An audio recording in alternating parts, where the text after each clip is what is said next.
Apa kata Allah Subhanahu wa taala di dalam surah As-Saffat ayat 22 sampai ayat 23? Uhsyurul ladzina zalamu wa azwajahum wa ma kanu ya'budun min dunillahi fahduhum ila siratil jahim. Kumpulkanlah, kata Allah Subhanahu wa taala kepada malaikat penjaga neraka jahanamnya Allah Subhanahu wa taala. Kumpulkanlah orang-orang yang ketika dahulunya dia hidup di atas dunia, dia melakukan kezaliman, dia melakukan perbuatan melampaui batas dan perbuatan kesyirikan kepada Allah Subhanahu wa taala. Begitu juga kawan-kawannya, teman-temannya, dan siapa saja yang dia sembah selain kepada Allah Subhanahu wa taala. Tuhan-tuhannya bawa ke sini, kata Allah Subhanahu wa taala. Kumpulkan mereka, kata Allah Subhanahu wa taala.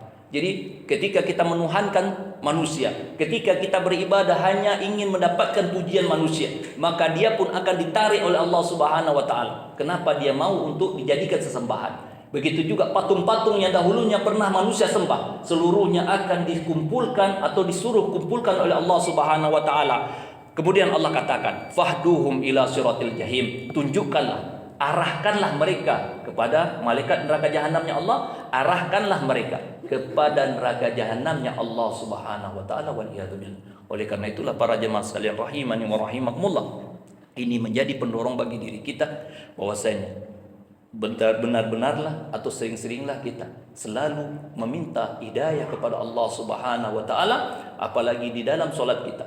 Kita sering mengucapkan ihdinas siratal mustaqim, ya Allah tunjukilah kami kepada jalan yang lurus, yaitu jalan orang-orang yang telah Engkau berikan nikmat kepada mereka, dan bukan jalan orang-orang yang mana Engkau murkai, dan juga bukan jalan-jalan orang-orang yang sesat. Itulah sering-seringlah kita meminta hidayah kepada Allah agar Allah Subhanahu wa taala selalu menetapkan hidayah tersebut di dalam diri dan di dalam hati kita.